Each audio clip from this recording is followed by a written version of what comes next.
चंदन एक सरकारी हॉस्पिटल में एक वॉचमैन की नौकरी करता था। अक्सर उसकी ड्यूटी पोस्टमार्टम के बाहर रहने की होती थी। ऐसे ही एक दिन चंदन आधी रात को अपने बेटे को फोन करता है और घबराते हुए अपने बेटे आनंद से बोलता है, अनुज बेटा, तू जल्दी से हॉस्पिटल आ जा। मैं एक बहुत बड़ी मुसीबत में हूँ। यहाँ कुछ गड़बड़ हो रही है।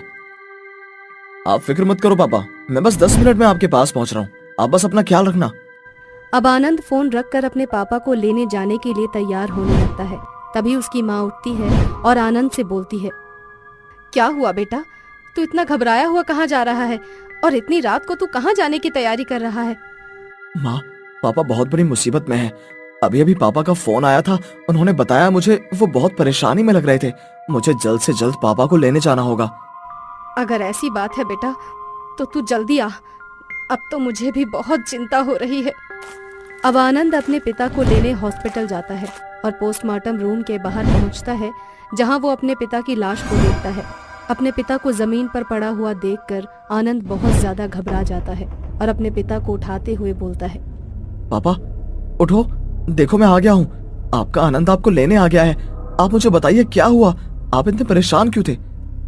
आनंद अपने पिता को काफी बार उठाने की कोशिश करता है, परंतु उसके पिता की बॉडी में कोई हलचल नहीं होती। जिसके बाद आनंद अपना कान अपने पिता के सीने पर रखता है और उनकी धड़कन सुनता है, परंतु उसे अपने पिता की धड़कनों की आवाज नहीं सुनाई देती। जिसके बाद वो हॉस्पिटल के एक डॉक्टर के पास जाता है और अपने पिता का चेकअप करवाता है। चेकअप करने पर आनंद को डॉक्टर से पता चलता है कि उसके पिता अब इस दुनिया में नहीं रहे हैं। जिसके बाद आनंद के पिता का पोस्टमार्टम होता है। पोस्टमार्टम के दौरान रिपोर्ट में कुछ नहीं निकलता। ये देख डॉक्टर और आनंद दोनों ही बहुत हैरान होते हैं। जिसके बाद डॉक्टर आनंद से बोलता है, मैंने आज से पहले ऐसा कभी नहीं देखा कि किसी इंसान की मौत हुई हो और पता लगाने पर हम डॉक्टर को पता ना चले कि आखिर उनकी मौत किस वजह से हुई है। आनंद बहुत परेशान था, पर होनी को कौन टाल सकता था। जिसके बाद उसके पिता की वॉचमैन की सरकारी नौकरी आनंद को मिल जाती है। अब अपने पिता की जगह आनंद पोस्टमार्टम के रूम के बाहर खड़ा रहने लगता है। वो अक्सर देखा करता था कि एक बाबा और 2 डॉक्टर रात को पोस्टमार्टम रूम के अंदर जाते हैं और नशे में बाहर निकलते हैं। ऐसे ही एक दिन जब आनंद अपनी ड्यूटी कर रहा होता है तो वही बाबा और 2 डॉक्टर हाथों में बोतल लिए पोस्टमार्टम रूम के बाहर आते हैं और आनंद से बोलते हैं, क्या पूरी रात इस रूम से बाहर पहरेदारी करता रहता है? अपने बाप की तरह हमसे हाथ मिला ले, बहुत पैसे मिलेंगे। इस तरह से बोलकर वो दोनों डॉक्टर हंसते हुए वहां से चले जाते हैं। अगली रात फिर से वो दोनों डॉक्टर एक बाबा के साथ पोस्टमार्टम रूम के अंदर आते हैं और आनंद बाहर अपनी चौकीदारी करने लगता है। कुछ देर बाद उसे अंदर से कुछ हलचल महसूस होती है और वो जैसे ही अंदर देखने के लिए जाता है तभी डॉक्टर और बाबा उस कमरे से भाग निकलते हैं और दरवाजा बंद कर देते हैं। जिसके बाद आनंद पोस्टमार्टम रूम के अंदर जाता है। उस रूम में बहुत सारी लाशों को देखता है। कुछ लाशें जमीन पर पड़ी होती हैं और कुछ पोस्टमार्टम का सारा सामान इधर उधर बिखरा होता है। साथ ही वहां पर एक हवन कुंड भी बना हुआ होता है। ये सब कुछ देखकर आनंद बहुत हैरान हो जाता है। तभी एक भूतनी उसकी पीठ पर बैठ जाती है और किसी तरह से आनंद उस चुड़ैल से अपना पीछा छुड़ाता है और भाग जाता है और सारी बात अपनी माँ को बताते हुए बोलता है, माँ, उस हॉस्पिटल में कुछ गड़बड़ है। रूम में भूतों का वास है। मुझे पता करना होगा कि आखिर वहाँ चल क्या रहा है। नहीं बेटा, इतना सब कुछ होने के बाद मैं तुझे उस हॉस्पिटल में बिल्कुल नहीं जाने दूंगी। उस हॉस्पिटल में तेरे पिता की जान गई थी और उनकी जगह अब तू जा रहा है। मुझे बहुत डर लग रहा है, इसीलिए तू मेरी बात मान बेटा और इन सब चीजों से दूर रह। नहीं, उस हॉस्पिटल में मेरे पिता की जान गई है। अब पोस्टमार्टम रिपोर्ट में भी कुछ पता नहीं चल सका। अब मुझे खुद जाकर पता करना होगा कि आखिर पापा की मौत कैसे हुई। पिताजी इतने परेशान क्यों थे और पोस्टमार्टम रूम में इतने सारे भूतों का वास कैसे है? नहीं बेटा, तू उस हॉस्पिटल में अब नहीं जाएगा। अगर तुझे कुछ हो गया तो? माँ, मैं इस बार सेफ्टी के साथ जाऊंगा। आप किसी बाबा से बात करके मेरे लिए किसी प्रकार का ताबीज बनवा दीजिए। आनंद की माँ ऐसा ही करती है और तुरंत अपने गांव के एक पंडित के पास जाती है और सारी बात उसे बताती है। जिसके बाद पंडित एक ताबीज बनाकर आनंद की माँ को देता है और आनंद की माँ घर आकर ताबीज आनंद के गले में बांध देती है।